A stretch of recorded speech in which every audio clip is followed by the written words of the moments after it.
The mahogany-paneled walls of Peterson and Associates law offices seemed to close in as I watched my cousins Marcus and Victoria gloat over what they thought was their ultimate victory. Their designer clothes and smug expressions were a stark contrast to my simple business attire, purchased from a department store sale. "Can you believe she actually showed up?"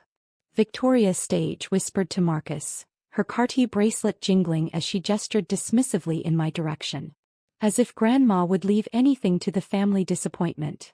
I sat quietly, my grandmother's vintage Hermes scarf draped around my neck, her last gift to me before she passed. Inside my bag an envelope waited, heavy with the weight of secrets and truth. "Let's get this over with," Uncle Richard, their father and self-appointed family patriarch, demanded. "Some of us have real business to attend to." Mr. Peterson, the family lawyer who'd handled the Peterson fortune for 3 generations, cleared his throat. "We're just waiting for Dash." The door opened and in walked Mr. James Chin, my grandmother's personal attorney. The one nobody else knew about. "What's he doing here?" Uncle Richard demanded, standing up. "This is a family matter." "Indeed it is," Mr. Chin replied calmly, setting his briefcase on the table. "And as Elizabeth Peterson's personal attorney for the past 5 years, I have every right to be here." I suppressed a smile, remembering the day Grandma had introduced me to Mr. Chin. "Always have a backup plan, Sarah," she'd said, her eyes twinkling with that familiar mischief. "Especially when dealing with sharks in designer suits." The past 5 years flashed through my mind. The weekly tea sessions with Grandma where she taught me about business, the late-night discussions about the family empire, and most importantly, the truth about the Peterson fortune. "Shall we begin?" Mr. Peterson asked, pulling out what everyone assumed was the only copy of the trust documents. Marcus leaned back, adjusting his Rolex. "We all know how this goes. The family trust splits between the legitimate heirs." "Sorry, cousin," he smirked in my direction, "but that doesn't include the cleaning lady's daughter." My mother had worked as the Peterson mansion's housekeeper before marrying my father, a fact my cousins never let me forget. That she'd later become a successful business owner herself didn't matter to them. In their eyes, we'd always be servants who'd risen above our station. "Actually," Mr. Chin interrupted, "we should start with Elizabeth Peterson's video statement." "Video statement?" Uncle Richard's face reddened. "What video statement?" Mr. Chin pulled out a laptop and suddenly Grandma's face filled the screen. She looked elegant as ever in her signature pearls, sitting in her study just 3 months before her passing. "My darling family," she began, her voice strong despite her illness, "if you're watching this, then the game is finally over. And what a game it's been." Victoria shifted uncomfortably. Marcus's smirk faltered. "For years I've watched you fight over my money like vultures circling a carcass. You've attended every family dinner, laughed at every joke and kissed up to every whim, all while plotting how to get your hands on the Peterson fortune." Uncle Richard started to protest, but Grandma's voice cut through his objection. "But while you were all so busy playing your parts, you missed what was really happening. You missed who was really learning, really watching, really understanding what this family's legacy should be about." The camera panned to show me sitting beside her, both of us going over business documents. "Sarah," she continued, "has spent the past 5 years learning every aspect of our family's business. Not for inheritance, not for status, but because she actually cares about what I built." My cousins' faces drained of color as Grandma continued. "While you were buying sports cars and vacationing in St. Tropez, Sarah was studying our company's operations. While you were schmoozing at country clubs, she was meeting with our employees, understanding their needs, their challenges, their hopes for the future." The video showed clips of me in various company departments, learning from ground up, just as Grandma had insisted. "So today you're not just here for the reading of a trust. You're here for a lesson in what real legacy means." Mr. Chin paused the video, turning to Mr. Peterson. "Shall we proceed with the actual documents now?" Uncle Richard slammed his hand on the table. "This is ridiculous. Elizabeth wasn't in her right mind near the end. This video is clearly dated and notarized 3 months before her passing," Mr. Chin finished. "When she was, as her doctors will attest, completely lucid and in full control of her faculties." I finally reached into my bag, pulling out the envelope I'd been carrying. "Maybe this will help clarify things." "What's that?" Victoria demanded, her perfectly manicured nails drumming nervously on the table. "The real trust documents," I said quietly.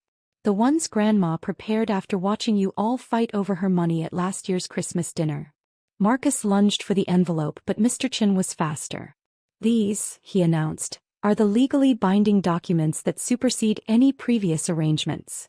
You get nothing, my cousins had laughed earlier, waving what they thought were the trust papers. Grandma knew you were worthless.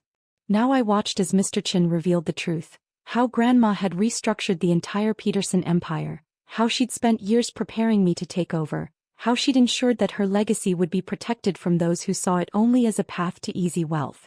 The Peterson Group, Mr. Chin read, in its entirety, passes to Sarah Peterson, who has demonstrated both the capability and the character to lead this company into the future. The silence that followed was deafening. This is impossible, Uncle Richard whispered, his face ashen. The family trust, the bylaws, were changed. I finally spoke, my voice steady. 5 years ago, when Grandma realized what you were all really after.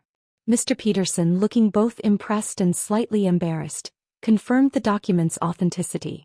Everything appears to be in order. The changes were legally filed and registered. Victoria stood up, her designer dress rustling. You can't do this to us. We're Petersons. Yes, I agreed, you are. And you'll be taken care of, just not in the way you expected. Taken care of? Marcus spat the words like they were poison. What's that supposed to mean? I nodded to Mr. Chin, who distributed another set of documents. Grandma believed in family, I explained, but she also believed in earning your place. These are your new employment contracts. Victoria laughed hysterically. Employment contracts? We're shareholders, not employees. Not anymore, Mr. Chin stated. The shareholding structure has been completely reorganized. Miss Peterson now controls 90% of the company. The remaining 10% is held in a merit-based trust. I opened my laptop, pulling up the company's organizational chart. Each of you has been assigned a position based on your actual qualifications. Not your last name, not your expectations, your real abilities. Uncle Richard snatched his contract, his face purpling as he read. Regional Sales Manager? I'm the CFO.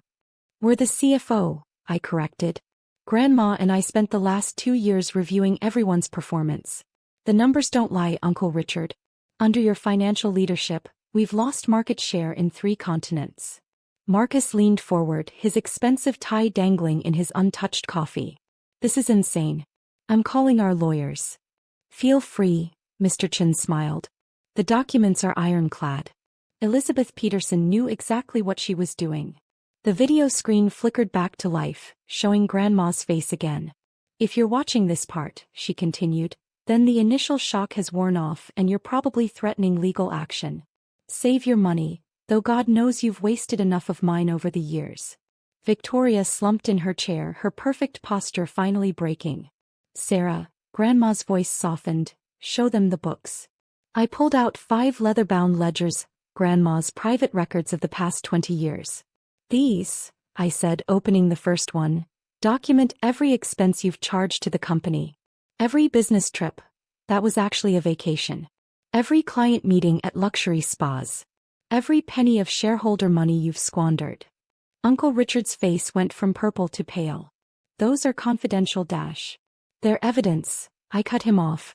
Evidence that Grandma chose not to use against you, provided you accept the new arrangement. The room fell silent as the implications sank in. Years of financial misconduct, documented meticulously by a woman they'd underestimated until the end. You have 2 choices, I continued, channeling Grandma's diplomatic steel. Accept the positions offered, prove your worth to the company, and eventually earn shares through performance. Or walk away with nothing except a lot of explaining to do to the SC. Marcus stood up so quickly his chair toppled backward. You wouldn't dare. We're family. Exactly, I replied.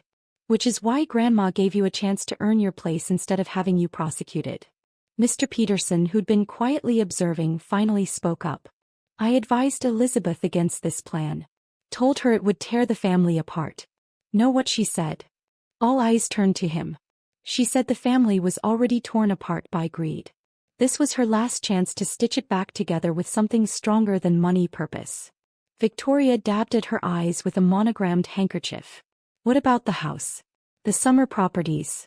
The main estate has been converted into a corporate training center and employee education campus, I explained. The summer houses will be sold to fund our new employee scholarship program. Scholarship program? Uncle Richard scoffed.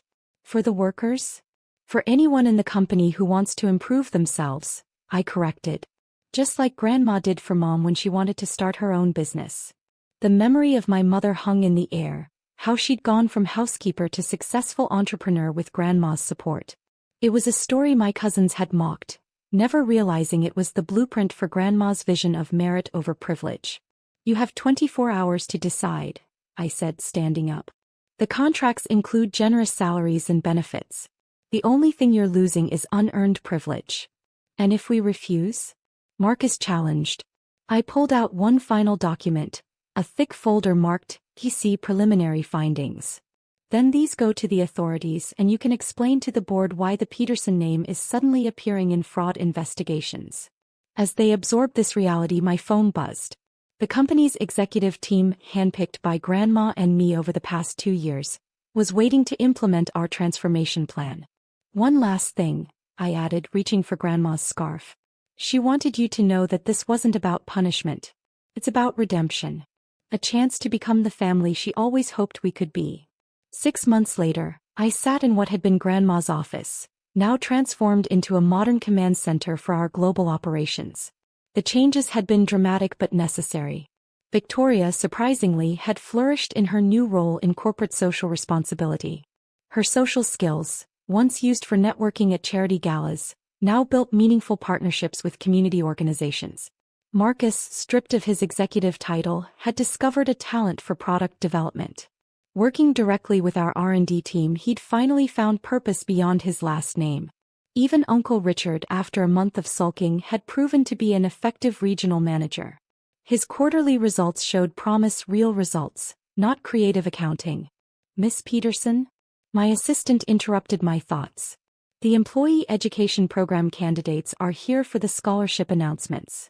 I smiled, picking up Grandma's reading glasses, another inheritance she'd left me. Through them I could see the future she'd envisioned. A company where merit outweighed birthright, where opportunity wasn't limited by last names, where family meant more than blood. Send them in, I said, straightening the vintage Hermes scarf around my neck. It's time to build something new. Because sometimes the greatest inheritance isn't what's written in a will. It's the chance to prove that worth isn't given, it's earned. And as I watched my cousins join the scholarship ceremony, their faces showing genuine pride in their actual accomplishments, I knew Grandma had given us all something more valuable than money, the opportunity to become better than we were. The Peterson name would continue, but now it would stand for something more than wealth and privilege. It would stand for the principle that true legacy isn't about what you're given, it's about what you earn, what you build, and most importantly, what you give back. And somewhere I knew Grandma was watching, finally at peace with the future of everything she'd built.